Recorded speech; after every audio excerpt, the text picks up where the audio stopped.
This is a continuation of Now It Can Be Told by Philip Gibbs, comprising Part 7, Chapters 1 through 5. Part 7. The Fields of Armageddon. Part 7, Chapter 1.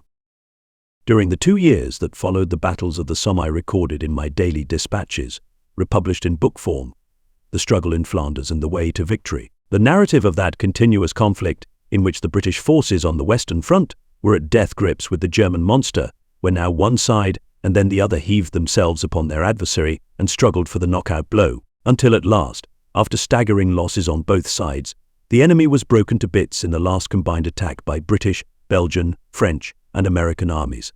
There is no need for me to retell all that history in detail, and I am glad to know that there is nothing I need alter in the record of events which I wrote as they happened, because they have not been falsified by any new evidence, and those detailed descriptions of mine stand true in fact and in the emotion of the hours that passed while masses of men were slaughtered in the fields of Armageddon. But now, looking back upon those last 2 years of the war, as an eye-witness of many tragic and heroic things, I see the frightful drama of them as a whole, and as one act was related to another, and as the plot, which seemed so tangled and confused, led by inevitable stages, not under the control of any field marshal or chief of staff, to the climax in which empires and exhausted nations looked round upon the ruin which followed defeat and victory. I see also, as in one picture, the colossal scale of that human struggle in that Armageddon of our civilization, which at the time one reckoned only by each day's success or failure, each day's slaughter on that side or the other. One may add up the whole sum according to the bookkeeping of fate, by double entry, credit and debit, profit and loss. One may set our attacks in the battles of Flanders against the strength of the German defense, and say our losses of 3-1, as Ludendorff reckons them, and as many of us guessed, were in our favor, because we could afford the difference of exchange, and the enemy could not put so many human counters into the pool for the final kitty in this gamble with life and death. One may balance the German offensive in March of 18 with the weight that was piling up against them by the entry of the Americans. One may also see now, very clearly, the paramount importance of the human factor in this arithmetic of war, the morale of men being of greater influence than generalship, though dependent on it, the spirit of peoples being as vital to success as the mechanical efficiency of the war machine, and above all, one is now able to observe how each side blundered on in a blind, desperate way, sacrificing masses of human life without a clear vision of the consequences, until at last one side blundered more than another and was lost. It will be impossible to pretend in history that our high command, or any other, foresaw the thread of plot as it was unraveled to the end, and so arranged its plan that events happened according to design. The events of March 1918 were not foreseen nor prevented by French or British. The ability of our generals was not imaginative nor inventive, but limited to the piling up of men and munitions, always more men and more munitions, against positions of enormous strength, and overcoming obstacles by sheer weight of flesh and blood and high explosives. They were not cunning so far as I could see, nor in the judgment of the men under their command, but simple and straightforward gentlemen who said once more unto the breach, and sent up new battering rams by brigades and divisions. There was no evidence that I could find of high directing brains choosing the weakest spot in the enemy's armor and piercing it with a sharp sword, or avoiding a direct assault against the enemy's most formidable positions and leaping upon him from some unguarded way. Perhaps that was impossible in the conditions of modern warfare and the limitations of the British front until the arrival of the tanks, which, for a long time, were wasted in the impassable bogs of Flanders, where their steel skeletons still lie rusting as a proof of heroic efforts vainly used. Possible or not, and rare genius alone could prove it one way or another, it appeared to the onlooker, as well as to the soldier who carried out commands, that our method of warfare was to search the map for a place which was strongest in the enemy's lines, most difficult to attack, most powerfully defended, and then, after due advertisement, not to take an unfair advantage of the enemy, to launch the assault. That had always been the English way, and that was our way in many battles of the Great War, which were won, unless they were lost, by the sheer valor of men who at great cost smashed their way through all obstructions.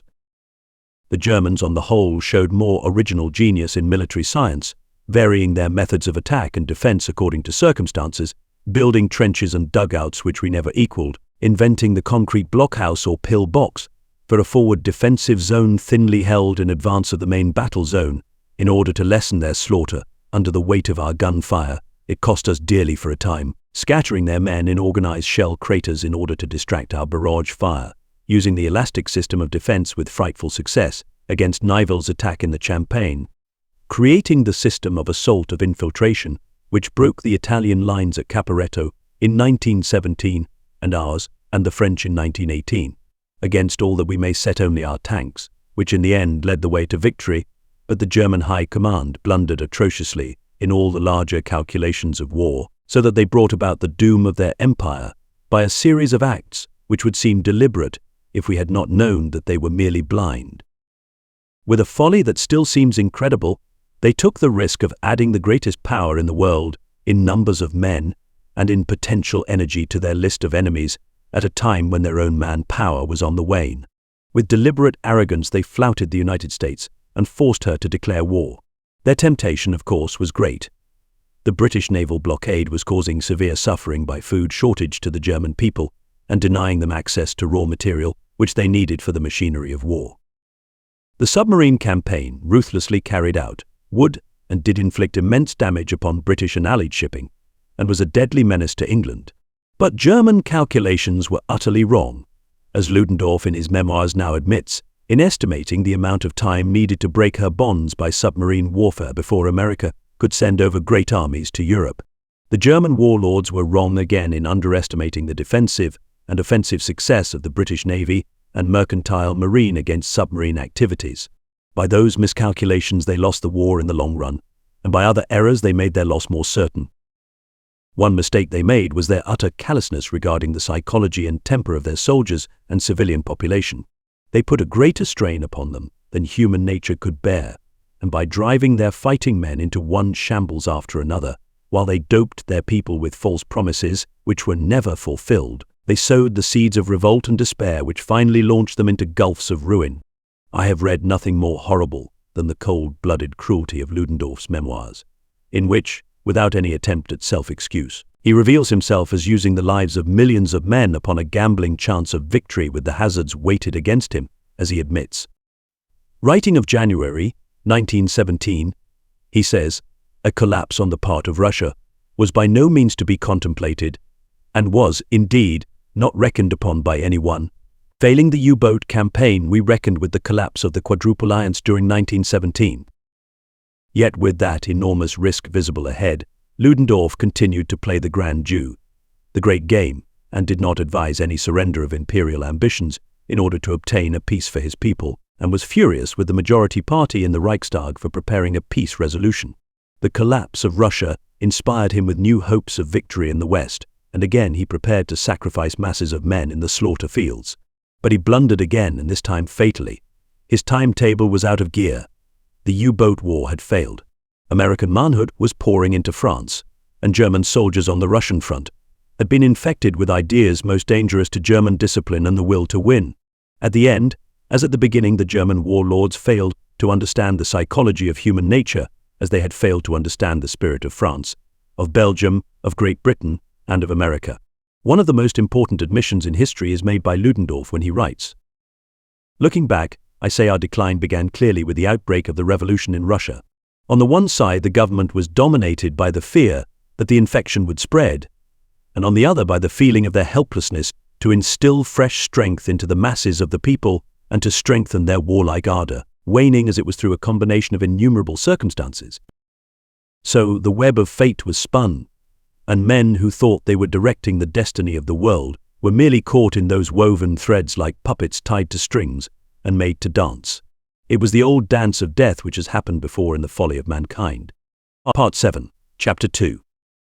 During the German retreat to their Hindenburg line, we saw the full ruthlessness of war as never before on the Western Front, in the laying waste of a beautiful countryside, not by rational fighting, but by carefully organized destruction. Ludendorff claims, quite justly, that it was in accordance with the laws of war. That is true. It is only that our laws of war are not justified by any code of humanity above that of primitive savages. The decision to retreat, he says, was not reached without a painful struggle. It implied a confession of weakness that was bound to raise the morale of the enemy and to lower our own. But as it was necessary for military reasons, we had no choice. It had to be carried out. The whole movement was a brilliant performance. The retirement proved in a high degree remunerative.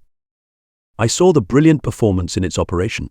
I went into beautiful little towns like Peron, where the houses were being gutted by smouldering fire, and into hundreds of villages where the enemy had just gone out of them after touching off explosive charges which had made all their cottages collapse like card houses, their roofs spread flat upon their ruins, and their churches, after centuries of worship in them, fall into chaotic heaps of masonry. I wandered through the ruins of old French chateaux, once very stately in their terraced gardens, now a litter of brickwork, broken statuary, and twisted ironwork above open vaults where not even the dead had been left to lie in peace. I saw the little old fruit trees of French peasants sawn off at the base, and the tall trees along the roadside stretched out like dead giants to bar our passage. Enormous craters had been blown in the roadways, which had to be bridged for our traffic of men and guns, following hard upon the enemy's retreat. There was a queer sense of illusion as one travelled through this desolation. At a short distance, many of the villages seemed to stand as before the war. One expected to find inhabitants there, but upon close approach one saw that each house was but an empty shell blown out from cellar to roof, and one wandered through the streets of the ruins in a silence that was broken only by the sound of one's own voice, or by a few shells crashing into the gutted houses. The enemy was in the next village, or the next but one, with a few field guns and a rear guard of machine gunners. In most villages, in many of his dugouts, and by contraptions with objects lying amid the litter, he had left booby traps to blow our men to bits if they knocked a wire, or stirred an old boot, or picked up a fountain pen, or walked too often over a board where beneath acid was eating through a metal plate to a high explosive charge. I little knew when I walked round the tower of the town hall of Bapaume that in another week, with the enemy far away, it would go up in dust and ashes.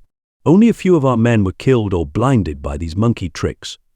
Our engineers found most of them before they were touched off, but one went down dugouts or into ruined houses with a sense of imminent danger. All through the devastated region one walked with an uncanny feeling of an evil spirit, left behind by masses of men whose bodies had gone away. It exuded from scraps of old clothing, it was in the stench of the dugouts, and in the ruins they had made. In some few villages there were living people left behind, some hundreds in Nesle and Roye, and, all told, some thousands. They had been driven in from the other villages burning around them, their own villages, whose devastation they wept to see. I met these people who had lived under German rule, and talked with many of them old women, wrinkled like dried-up apples, young women waxen of skin, hollow-eyed, with sharp cheekbones, old peasant farmers, and the gamekeepers of French chateaux, and young boys and girls pinched by years of hunger that was not quite starvation. It was from these people that I learned a good deal about the psychology of German soldiers during the battles of the Somme. They told me of the terror of these men at the increasing fury of our gun fire, of their desertion and revolt to escape the slaughter, and of their rage against the great people who used them for gun fodder. Habitually many of them talked of the war as the great swindle. These French civilians hated the Germans in the mass with a cold, deadly hatred. They spoke with shrill passion at the thought of German discipline, fines, punishments, requisitions, which they had suffered in these years. The hope of vengeance was like water to parched throats. Yet I noticed that nearly every one of these people had something good to say about some German soldier who had been billeted with them. He was a good-natured fellow. He chopped wood for me and gave the children his own bread. He wept when he told me that the village was to be destroyed. Even some of the German officers had deplored this destruction. "The world will have a right to call us barbarians," said one of them in Ham. "But what can we do? We are under orders. If we do not obey, we shall be shot. It is the cruelty of the high command. It is the cruelty of war." On the whole, it seemed they had not misused the women. I heard no tales of actual atrocity, though some of brutal passion. But many women shrugged their shoulders when I questioned them about this and said they had no need to use violence in their way of love-making. There were many volunteers. They rubbed their thumbs and fingers together as though touching money and said, "You understand." I understood when I went to a convent in Amiens and saw a crowd of young mothers with flaxen-haired babies just arrived from the liberated districts. "All those are the children of German fathers," said the old Reverend Mother. "That is the worst tragedy of war. How will God punish all this? Alas, it is the innocent who suffer for the guilty." 18 months later, or thereabouts, I went into a house in Cologne where a British outpost was on the Hohenzollern Bridge. There was a baby's crèche in an upper room, and a German lady was tending 30 little ones, whose chorus of Guten Tag, Guten Tag, was like the quacking of ducks. After tomorrow there will be no more milk for them, she said. And then? I asked. And then many of them will die. She wept a little. I thought of those other babies in Amiens and of the old Reverend Mother. How will God punish all this? Alas, it is the innocent who suffer for the guilty. Of those things General Ludendorff does not write in his memoirs which deal with the strategy and machinery of war.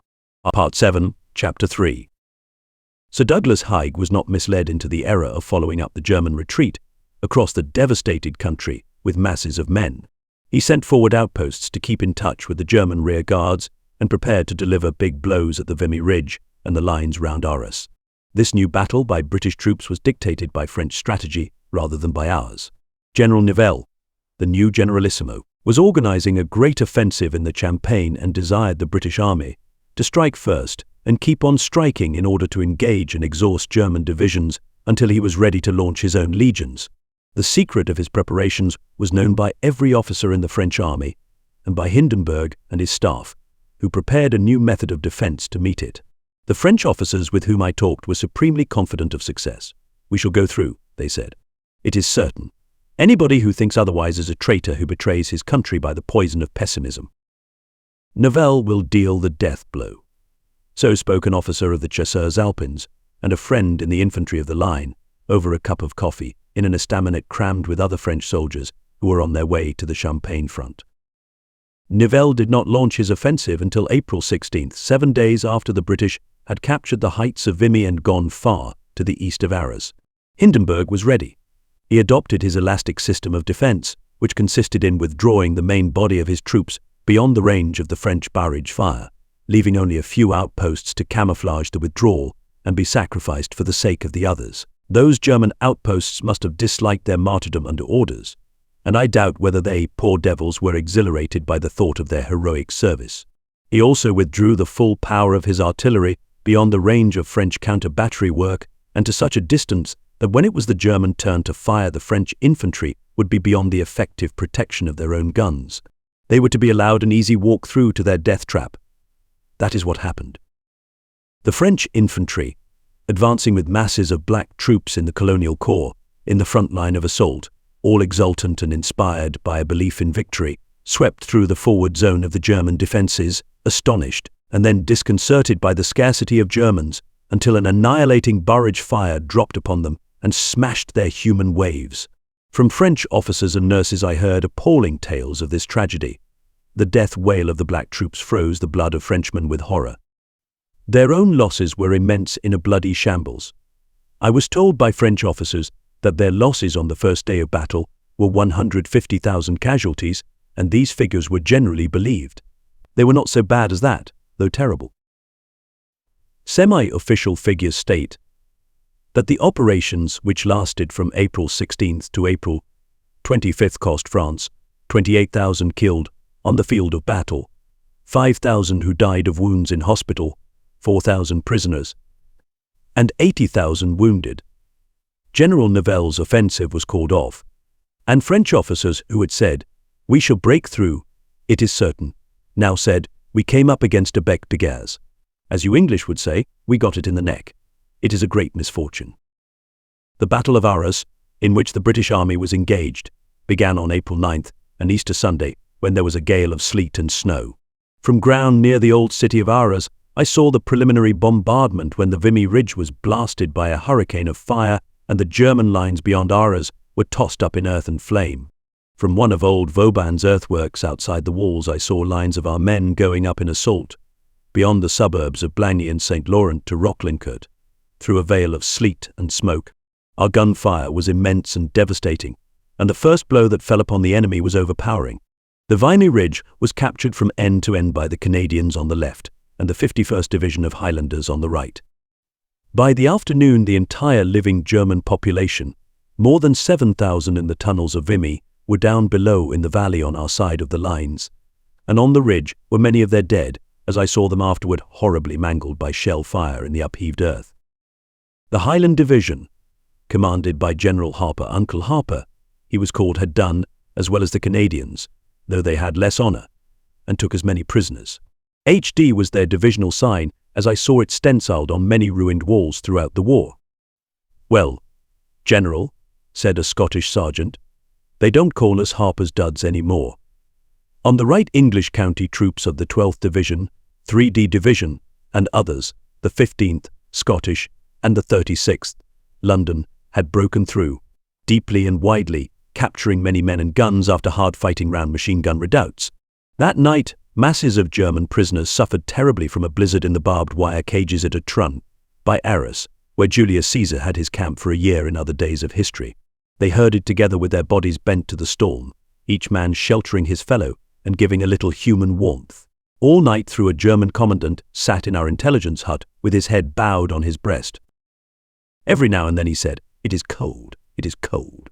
And our men lay out in the captured ground beyond Arras and on the Vimy Ridge, under harassing fire and machine gun fire, cold, too, in that wild blizzard, with British dead and German dead in the mangled earth about them. Ludendorff admits the severity of that defeat. The battle near Arras on April 9th formed a bad beginning to the capital fighting during this year. April 10th and the succeeding days were critical days. A breach 12,000 to 15,000 yards wide and as much as 6,000 yards, and more in depth, is not a thing to be mended without more ado. It takes a good deal to repair the inordinate wastage of men and guns, as well as munitions that results from such a breach.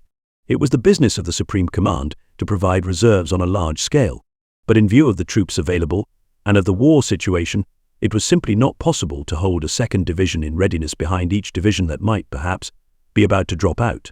A day like April 9th upset all calculations. It was a matter of days before a new front could be formed and consolidated. Even after the troops were ultimately in line, the issue of the crisis depended, as always in such cases, very materially upon whether the enemy followed up his initial success with a fresh attack, and by fresh successes made it difficult for us to create a firm front. In view of the weakening of the line that inevitably resulted, such successes were only too easy to achieve. From April 10th onward, the English attacked in the breach in great strength, but after all not in the grand manner. They extended their attack on both wings, especially to the southward as far as Bullecourt. On April 11th they gained Monchy, while we during the night before the 12th evacuated the Vimy Heights. April 23d and 28th, and also May 3d, were again days of heavy, pitched battle. In between there was some bitter local fighting. The struggle continued, we delivered minor successful counter-attacks, and on the other hand lost ground slightly at various points. I remember many pictures of that fighting round Arras in the days that followed the first day. I remember the sinister beauty of the city itself, when there was a surging traffic of men and guns through its ruined streets in spite of long-range shells which came crashing into the houses. Our soldiers, in their steel hats and goatskin coats, looked like medieval men-at-arms. The Highlanders, who crowded Arras, had their pipe bands there, and they played in the Petite Place, and the skirl of the pipes shattered against the gables of old houses. There were tunnels beneath Arras, through which our men advanced to the German lines, and I went along them when one line of men was going into battle, and another was coming back, wounded, some of them blind, bloody, vomiting with the fumes of gas in their lungs, their steel hats clinking as they groped past one another. In vaults each side of these passages men played cards on barrels, to the light of candles stuck in bottles, or slept until their turn to fight, with gas masks for their pillows. Outside the citadel of Arras, built by Vauban under Louis XIV, there were long queues of wounded men taking their turn to the surgeons, who were working in a deep crypt with a high vaulted roof. One day there were 3,000 of them, silent, patient, muddy, blood-stained. Blind boys or men with smashed faces swathed in bloody rags groped forward to the dark passage leading to the vault, led by comrades. On the grass outside lay men with leg wounds and stomach wounds. The way past the station to the Arras-Cambrai raid was a death trap for our transport, and I saw the bodies of horses and men horribly mangled there. Dead horses were thick on each side of an avenue of trees on the southern side of the city, lying in their blood and bowels. The traffic policeman on point duty on the Arras-Cambrai road had an impassive face under his steel helmet, as though in Piccadilly Circus, only turned his head a little at the scream of a shell which plunged through the gable of a corner house above him. There was a pioneer battalion along the road out to Observatory Ridge, which was a German target. They were mending the road beyond the last trench, through which our men had smashed their way. They were busy with bricks and shovels, only stopping to stare at shells ploughing holes in the fields on each side of them. When I came back one morning, a number of them lay covered with blankets, as though asleep. They were dead, but their comrades worked on grimly, with no joy of labor in their sweat. Monchy Hill was the key position, high above the valley of the Scarp. I saw it first when there was a white village there, hardly touched by fire, and afterward when there was no village. I was in the village below Observatory Ridge on the morning of April 11th, when cavalry was massed on that ground, waiting for orders to go into action. The headquarters of the cavalry division was in a ditch covered by planks, and the cavalry generals and their staff sat huddled together with maps over their knees. "I am afraid the general is busy for the moment," said a young staff officer on top of the ditch. He looked about the fields and said, "It's very unhealthy here." I agreed with him. The bodies of many young soldiers lay about. 5.9s, 5.9s were coming over in a haphazard way. It was no ground for cavalry. But some squadrons of the 10th Hussars, Essex Yeomanry, and the Blues were ordered to take Monchy and rode up the hill in a flurry of snow and were seen by German gunners and slashed by shrapnel. Most of their horses were killed in the village or outside it, and the men suffered many casualties, including their General Bulkeley Johnson, whose body I saw carried back on a stretcher to the ruin of Tilloy, where crumps were bursting. It is an astonishing thing that 2 withered old French women stayed in the village all through the fighting. When our troops rode in, these women came running forward, frightened and crying "Camarades," as though in fear of the enemy. When our men surrounded them, they were full of joy and held up their scraggy old faces to be kissed by these troopers. Afterward, Monchy was filled with a fury of shell fire, and the troopers crawled out from the ruins, leaving the village on the hill to be attacked and captured again by our infantry of the 15th and 37th Divisions, who were also badly hammered. Heroic folly. The cavalry in reserve below Observatory Hill stood to their horses, staring up at a German aeroplane which came overhead, careless of our Iraqis. The eye of the German pilot must have widened at the sight of that mass of men and horses. He carried back glad tidings to the guns. One of the cavalry officers spoke to me. "You look ill." "No, I'm all right. Only cold." The officer himself looked worn and haggard after a night in the open. "Do you think the Germans will get their range as far as this?" "I'm nervous about the men and the horses. We've been here for hours, and it seems no good." I did not remind him that the airplane was undoubtedly the herald of long-range shells. They came within a few minutes. Some men and horses were killed. I was with a Highland officer, and we took cover in a ditch not more than breast high. Shells were bursting damnably close, scattering us with dirt. "Let's strike away from the road," said Major Shiak. "They always tape it out." We struck across country, back to Arras, glad to get there. Other men had to stay. The battles to the east of Arras that went before the capture of Monchy and followed it were hard, nagging actions along the valley of the Scarp, which formed a glacis, where our men were terribly exposed to machine gun fire, and suffered heavily day after day, week after week, for no object apparent to our battalion officers and men, who did not know that they were doing teamwork for the French. The Londoners of the 56th Division made a record advance through Neuville-Vitasse to Henin and Henenal, and broke a switch line of the Hindenburg system across the little Kojal River by Wancourt. There was a fatal attack in the dark on May 3d, when East Kents and Surreys and Londoners saw a grey dawn come, revealing the enemy between them and our main line, and had to hack their way through, if they could. There were many who could not, and even divisional generals were embittered by these needless losses, and by the hard driving of their men, saying fierce things about our high command. Their language was mild compared with that of some of our young officers.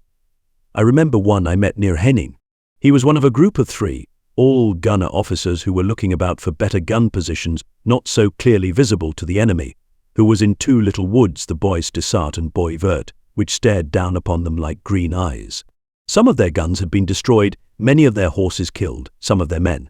A few minutes before our meeting, a shell had crashed into a bath close to their hut, where men were washing themselves. The explosion filled the bath with blood and bits of flesh. The younger officer stared at me under the tilt forward of his steel hat and said, "Hullo, Gibbs." I had played chess with him at Groom's Café in Fleet Street in days before the war. I went back to his hut and had tea with him, close to that bath, hoping that we should not be cut up with the cake. There were noises off, as they say in stage directions, which were enormously disconcerting to one's peace of mind, and not very far off. I had heard before some hard words about our generalship and staff work, but never anything so passionate, so violent, as from that gunner officer.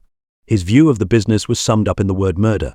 He raged against the impossible orders sent down from headquarters, against the brutality with which men were left in the line week after week, and against the monstrous, abominable futility of all our so-called strategy. His nerves were in rags, as I could see by the way in which his hand shook when he lighted one cigarette after another. His spirit was in a flame of revolt against the misery of his sleeplessness, filth, and imminent peril of death. Every shell that burst near Henin sent a shudder through him. I stayed an hour in his hut, and then went away toward Neuville-Vitasse with harassing fire following along the way. I looked back many times to the valley, and to the ridges where the enemy lived above it, invisible but deadly. The sun was setting, and there was a tawny glamour in the sky, and a mystical beauty over the landscape, despite the desert that war had made there, leaving only white ruins and slaughtered trees where once there were good villages with church spires rising out of sheltering woods. The German gunners were doing their evening hate. Crumps were bursting heavily again amid our gun positions. Heninel was not a choice spot. There were other places of extreme unhealthfulness, where our men had fought their way up to the Hindenburg Line, or, as the Germans called it, the Siegfried Line.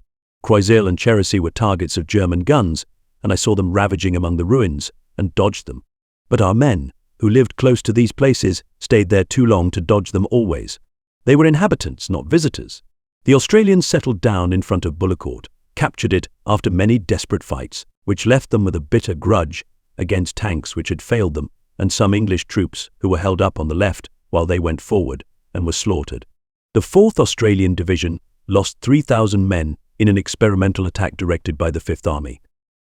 They made their gun emplacements in the Nouriel Valley, the Valley of Death as they called it, and Australian gunners made little slit trenches and scuttled into them, when the Germans ranged on their batteries, blowing gun spokes and wheels and breech blocks into the air. Quent, the bastion of the Hindenburg Line, stared straight down the valley, and it was evil ground, as I knew when I went walking there with another war correspondent and an Australian officer who at a great pace led us round about, amid 5.9s, and debouched a little to see one of our ammunition dumps exploding like a Brock's Benefit, and chattered brightly under woolly bears, which made a rending tumult above our heads. I think he enjoyed his afternoon out from staff work in the headquarters huts. Afterward I was told that he was mad, but I think he was only brave. I hated those hours, but put on the mask that royalty wears when it takes an intelligent interest in factory work. The streams of wounded poured down into the casualty clearing stations day by day, week by week, and I saw the crowded butchers' shops of war, where busy surgeons lopped at limbs and plugged men's wounds. Yet in those days, as before and afterward, as at the beginning and as at the end, the spirits of British soldiers kept high, unless their bodies were laid low. Between battles they enjoyed their spells of rest behind the lines.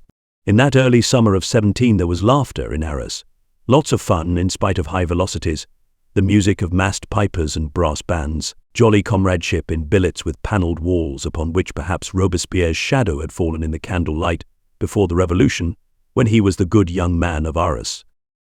As a guest of the Gordons, of the 15th Division, I listened to the pipers who marched round the table and stood behind the colonel's chair and mine, and played the martial music of Scotland, until something seemed to break in my soul and my eardrums.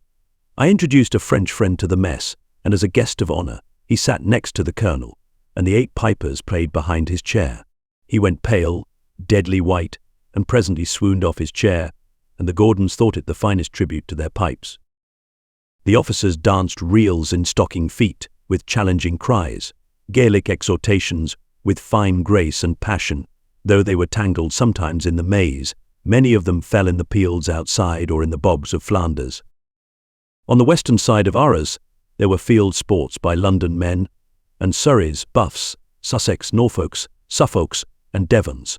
They played cricket between their turns in the line, lived in the sunshine of the day, and did not look forward to the morrow. At such times one found no trace of war's agony in their faces or their eyes, nor in the quality of their laughter. My dwelling place at that time with other war correspondents was in an old white chateau between St. Paul and Hesdin, from which we motored out to the line, Arras Way or Vimy Way, for those walks in Queer Street. The contrast of our retreat with that Armageddon beyond was profound and bewildering. Behind the old white house were winding walks through little woods, beside the stream which Henry crossed on his way to Agincourt, tapestried in early spring with bluebells and daffodils, and all the flowers that Ronsard wove into his verse in the springtime of France. Birds sang their love songs in the thickets. The tits twittered fearfully at the laugh of the jay. All that beauty was like a sharp pain at one's heart after hearing the close tumult of the guns and trudging over the blasted fields of war in the routine of our task, week by week, month by month. "This makes for madness," said a friend of mine, a musician surprised to find himself a soldier. "In the morning we see boys with their heads blown off. That morning beyond the Point du Jour and Thelles we had passed a group of headless boys, and another coming up stared at them with a silly smile and said, 'They've copped it all right,' and went on to the same risk, and we had crouched below mounds of earth when shells had scattered dirt over us and scared us horribly, so that we felt a little sick in the stomach. And in the afternoon we walk through this garden where the birds are singing. There is no sense in it. It's just midsummer madness. But only one of us went really mad and tried to cut his throat and died. One of the best, as I knew him at his best." Part 7, Chapter 4. The battles of the Third Army beyond Arras petered out, and on June 7th there was the Battle of Messines and White when the Second Army revealed its mastery of organization and detail. It was the beginning of a vastly ambitious scheme to capture the whole line of ridges through Flanders, of which this was the southern hook, and then to liberate the Belgian coast as far inland as Bruges by a combined sea and land attack with shore-going tanks directed by the Fourth Army. This first blow at the Messines Ridge was completely and wonderfully successful, due to the explosion of 17 enormous mines under the German positions, followed by an attack in depth, divisions passing through each other, or leapfrogging, as it was called, to the final objectives against an enemy demoralized by the earthquake of the explosions. For 2 years there had been fierce underground fighting at Hill 60 and elsewhere, when our tunnelers saw the Germans had listened to one another's workings, racing to strike through first to their enemies' galleries and touch off their high explosive charges. Our miners, aided by the magnificent work of Australian and Canadian tunnelers, had beaten the enemy into sheer terror of their method of fighting, and they had abandoned it, believing that we had also. But we did not, as they found to their cost. I had seen the working of the tunnelers up by Hill 70 and elsewhere. I had gone into the darkness of the tunnels, crouching low, striking my steel hat with sharp, spine-jarring knocks against the low beams overhead, coming into galleries where one could stand upright and walk at ease in electric light, hearing the vibrant hum of great engines, the murmur of men's voices in dark crypts, seeing numbers of men sleeping on bunks in the gloom of caverns close beneath the German lines, and listening through a queer little instrument called a microphone, by which I heard the scuffle of German feet in German galleries 1,000 yards away, the dropping of a pick or shovel, the knocking out of German pipes against charcoal stoves. It was by that listening instrument, more perfect than the enemy's, that we had beaten him, and by the grim determination of those underground men of ours, whose skin was the color of the chalk in which they worked, who coughed in the dampness of the caves, and who packed high explosives at the shaft heads, hundreds of tons of it, for the moment when a button should be touched far away, and an electric current would pass down a wire, and the enemy and his works would be blown into dust. That moment came at Hill 60 and 16 other places below the White and Messines Ridge at 3:30 on the morning of June 7th, after a quiet night of war, when a few of our batteries had fired in a desultory way and the enemy had sent over some flocks of gas shells, and before the dawn I heard the cocks crow on Kemmel Hill. I saw the 17 mines go up, and earth and flame gush out of them, as though the fires of hell had risen. A terrible sight, as the work of men against their fellow creatures. It was the signal for 750 of our heavy guns, and 2,000 of our field go open fire, and behind a moving wall of bursting shells English, Irish, and New Zealand soldiers moved forward in dense waves. It was almost a walkover. Only here and there groups of Germans served their machine guns to the death. Most of the living was stupefied amid their dead in the upheaved trenches, slashed woods, and deepest dugouts. I walked to the edge of the mine craters and stared into their great gulfs, wondering how many German bodies had been engulfed there. The following day I walked through Whitchate Wood to the ruins of the hospice on the ridge. In 1914, some of our cavalry had passed this way, when the hospice was a big red brick building with wings and outhouses, and a large community of nuns and children. Through my glasses I had often seen its ruins from Kemmel Hill and the Scharpenberg. Now nothing was left but a pile of broken bricks, not very high. Our losses were comparatively small, though some brave men had died, including Major Willie Redmond, whose death in Whitchate Wood was heard with grief in Ireland. Ludendorff admits the severity of the blow. The moral effect of the explosions was simply staggering. The 7th of June cost us dear, and owing to the success of the enemy attack, the price we paid was very heavy. Here, too, it was many days before the front was again secure. The British Army did not press its advantage. Apparently it only intended to improve its position for the launching of the Great Flanders Offensive. It thereupon resumed operations between the old Arras battlefield and also between La Bassée and Lens. The object of the enemy was to wear us down and distract our attention from Ypres. That was true. The Canadians made heavy attacks at Lens, some of which I saw from ground beyond Notre Dame de Lorette and the Vimy Ridge, and the enemy country by Grenay, when those men besieged a long chain of mining villages which girdled Lens itself, where every house was a machine gun fort above deep tunnels. I saw them after desperate struggles, covered in clay, parched with thirst, gassed, wounded, but indomitable. Lens was the Troy of the Canadian Corps and the English troops of the First Army, and it was only owing to other battles they were called upon to fight in Flanders that they had to leave it, at last uncaptured, for the enemy to escape. All this was subsidiary to the great offensive in Flanders, with its ambitious objects. But when the battles of Flanders began, the year was getting past its middle age, and events on other fronts had upset the strategical plan of Sir Douglas Haig and our High Command.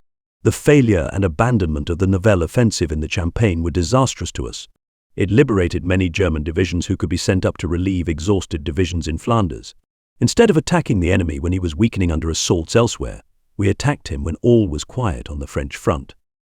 The collapse of Russia was now happening, and our policy ought to have been to save men for the tremendous moment of 1918, when we should need all our strength. So it seems certain now, though it is easy to prophesy after the event. I went along the coast as far as Coxyde and Nieuport and saw secret preparations for the coast offensive. We were building enormous gun emplacements at Malo-les-Bains for long-range naval guns, camouflaged in sand dunes. Our men were being trained for fighting in the dunes. Our artillery positions were mapped out. 3 shots to 1, sir, said Sir Henry Rawlinson to the King. That's the stuff to give them. But the Germans struck the first blow up there, not of importance to the strategical position, but ghastly to 2 battalions of the 1st Division, cut off on a spit of land at Lombardside and almost annihilated under a fury of fire. At this time the enemy was developing his use of a new poison gas, mustard gas, which raised blisters and burned men's bodies, where the vapor was condensed into a reddish powder and blinded them for a week or more, if not forever, and turned their lungs to water. I saw hundreds of these cases in the 3rd Canadian Casualty Clearing Station on the coast, and there were thousands all along our front.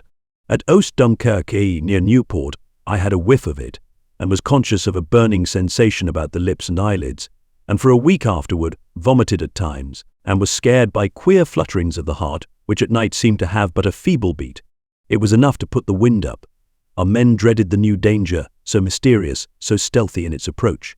It was one of the new plagues of war. Part 7, Chapter 5.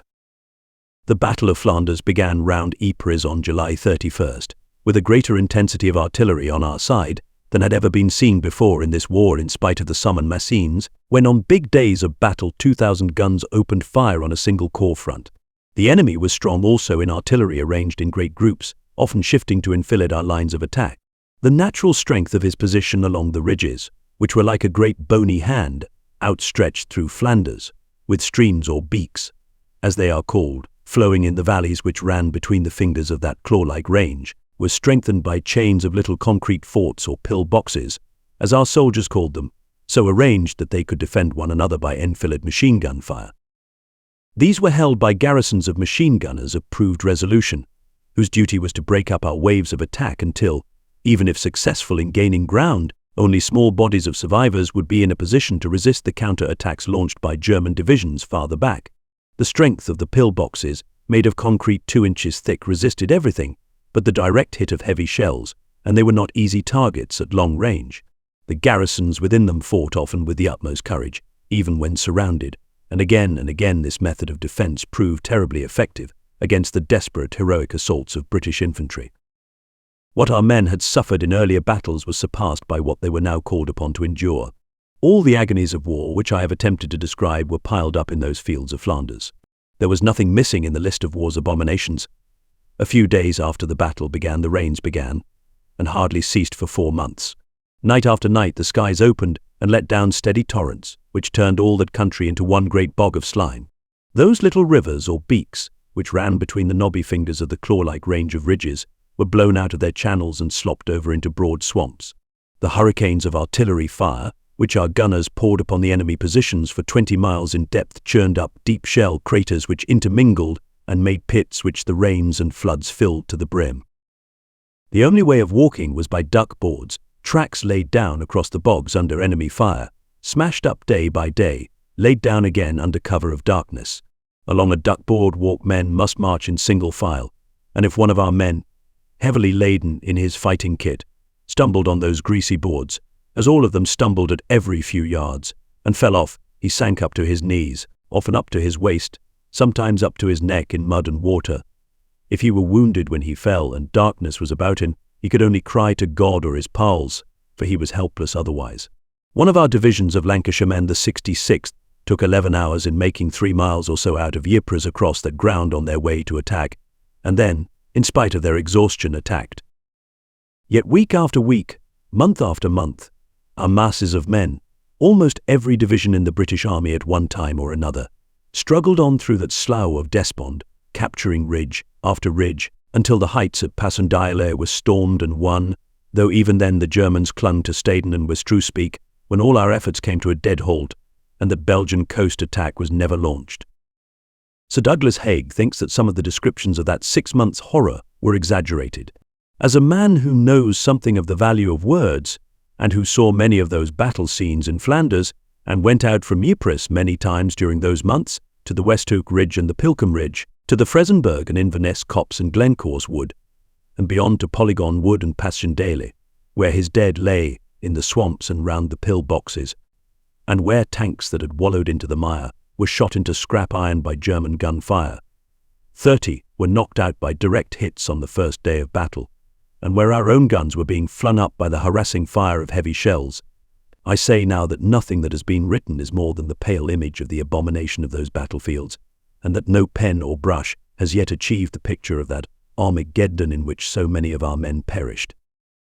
They were months of ghastly endurance to gunners when batteries sank up to their axles, as I saw them often while they fired, almost unceasingly for days and nights without sleep, and were living targets of shells which burst about them.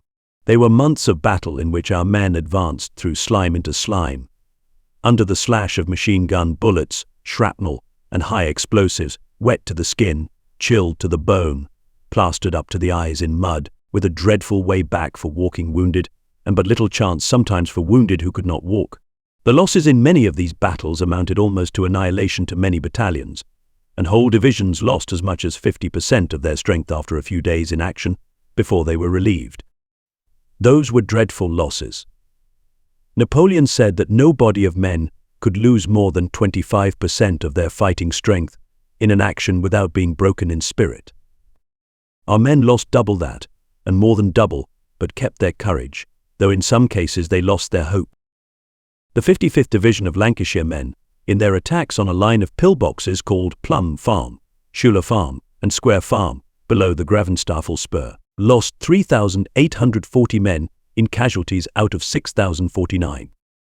Those were not uncommon losses. They were usual losses. One day's fighting in Flanders, on October 4th, cost the British Army 10,000 casualties, and they were considered light by the higher command in relation to the objects achieved.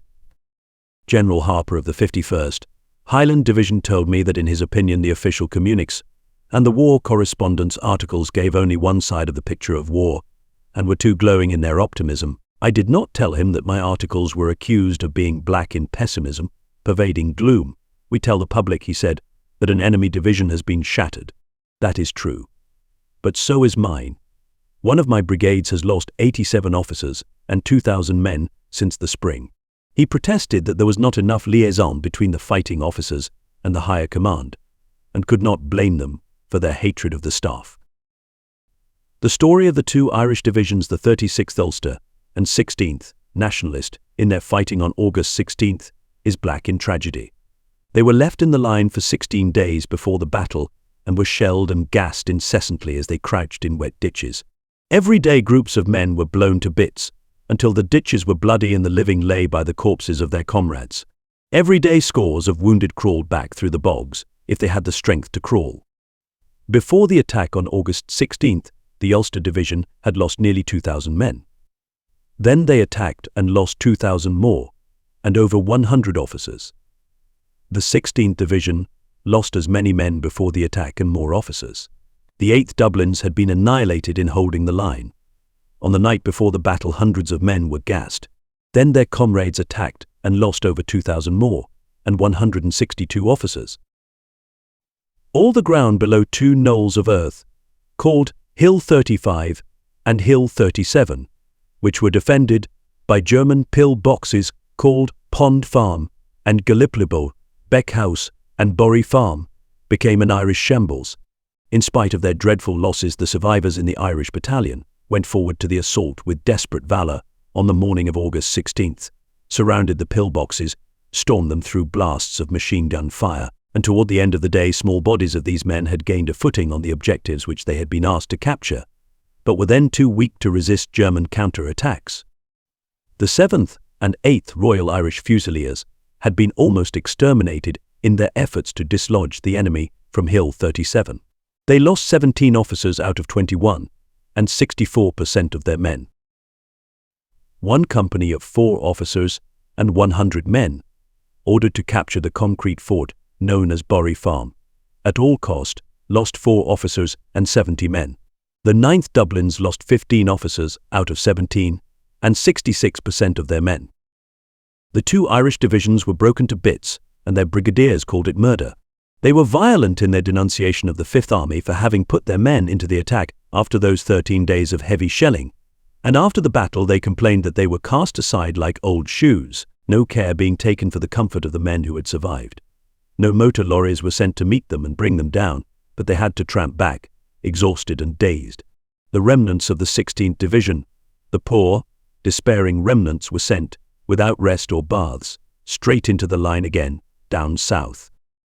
I found a general opinion among officers and men, not only of the Irish Division, under the command of the Fifth Army, that they had been the victims of atrocious staff work, tragic in its consequences. From what I saw of some of the Fifth Army staff officers, I was of the same opinion. Some of these young gentlemen, and some of the elderly officers, were arrogant and supercilious without revealing any symptoms of intelligence. If they had wisdom, it was deeply camouflaged by an air of inefficiency. If they had knowledge, they hid it as a secret of their own. General Gough, commanding the Fifth Army in Flanders, and afterward north and south of St. Quentin, where the enemy broke through, was extremely courteous, of most amiable character, with a high sense of duty. But in Flanders, if not personally responsible for many tragic happenings, he was badly served by some of his subordinates, and battalion officers and divisional staffs raged against the whole of the Fifth Army organization, or lack of organization, with an extreme passion of speech. "You must be glad to leave Flanders," I said to a group of officers trekking toward the Cambrai salient. One of them answered, violently, "God be thanked, we are leaving the Fifth Army area." In an earlier chapter of this book, one have already paid a tribute to the Second Army, and especially to Sir John Harrington, its Chief of Staff. There was a thoroughness of method, a minute attention to detail, a care for the comfort and spirit of the men throughout the Second Army staff, which did at least inspire the troops with the belief that whatever they did in the fighting lines had been prepared, and would be supported, with every possible help that organization could provide.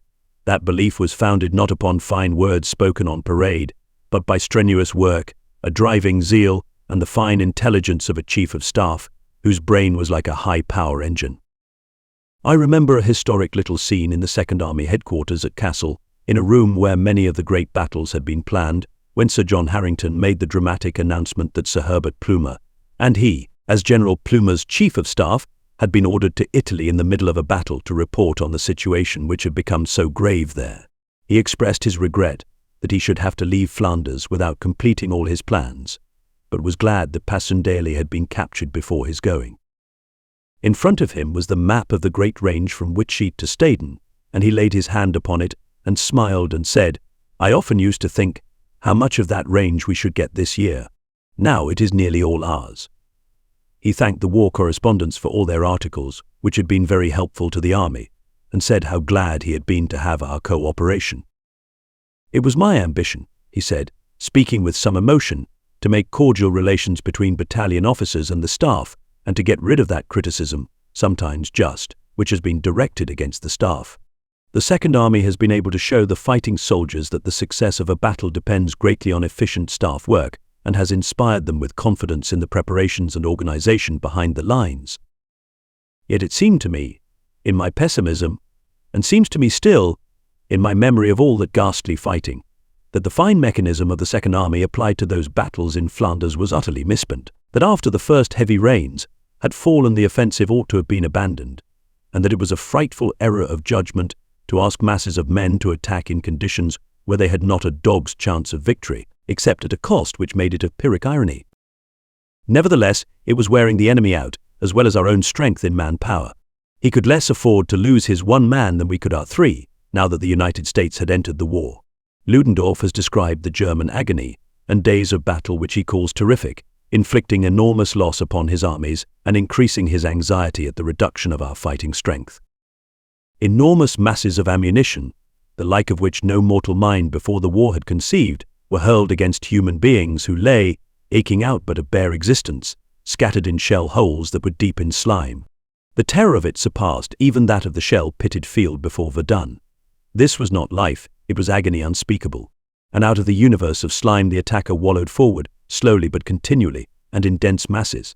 Time and again the enemy, struck by the hail of our projectiles in the forefield, collapsed, and our lonely men in the shell holes breathed again. Then the mass came on. Rifle and machine gun were beslimed. The struggle was man to man, and only too often it was the mass that won. What the German soldier accomplished, lived through, and suffered during the Flanders battle will stand in his honor for all time as a brazen monument, that he set himself with his own hands on enemy soil. The enemy's losses, too, were heavy. When, in the spring of 1918, we occupied the battlefield, it presented a horrible spectacle with its many unburied dead. Their number ran into thousands. 2/3 of them were enemy dead, 1/3 were German soldiers who had met here a hero's death. And yet the truth must be told, individual units no longer surmounted, as before, the demoralizing influences of the defensive campaign. October 26th and 30th and November 6th and 10th were also days of pitched battle of the heaviest kind. The enemy stormed like a wild bull against the iron wall that kept him at a distance from our U-boat base. He hurled his weight against the Houthulst wood, he hurled it against Polkapelle, Passchendaele, Bieslere, Gelderveld, and Zandvoorde. At very many points he dented the line. It seemed as if he would charge down the wall, but although a slight tremor passed through its foundation, the wall held. The impressions that I continued to receive were extremely grave. Tactically everything had been done. The forefield was good. Our artillery practice had materially improved. Behind nearly every fighting division there stood a second, as rear wave. In the third line, too, there were still reserves. We knew that the wear and tear of the enemy's forces was high. But we also knew that the enemy was extraordinarily strong, and what was equally important, possessed extraordinary willpower. That was the impression of the cold brain directing the machinery of war from German headquarters. More human and more tragic is a letter of an unknown German officer, which we found among hundreds of others, telling the same tale, in the mud of the battlefield. If it were not for the men who have been spared me on this fierce day, and are lying around me, and looking timidly at me, I should shed hot and bitter tears over the terrors that have menaced me during these hours. On the morning of September 18th, my dugout containing 17 men was shot to pieces over our heads. I am the only one who withstood the maddening bombardment of 3 days and still survives. You cannot imagine the frightful mental torments I have undergone in those few hours. After crawling out through the bleeding remnants of my comrades, and through the smoke and debris, wandering and running in the midst of the raging gunfire in search of a refuge, I am now awaiting death at any moment. You do not know what Flanders means. Flanders means endless human endurance. Flanders means blood and scraps of human bodies. Flanders means heroic courage and faithfulness even unto death. To British and to Germans it meant the same. This concludes the 16th part of 18 total of Now It Can Be Told by Philip Gibbs, produced by Best Audiobooks for free.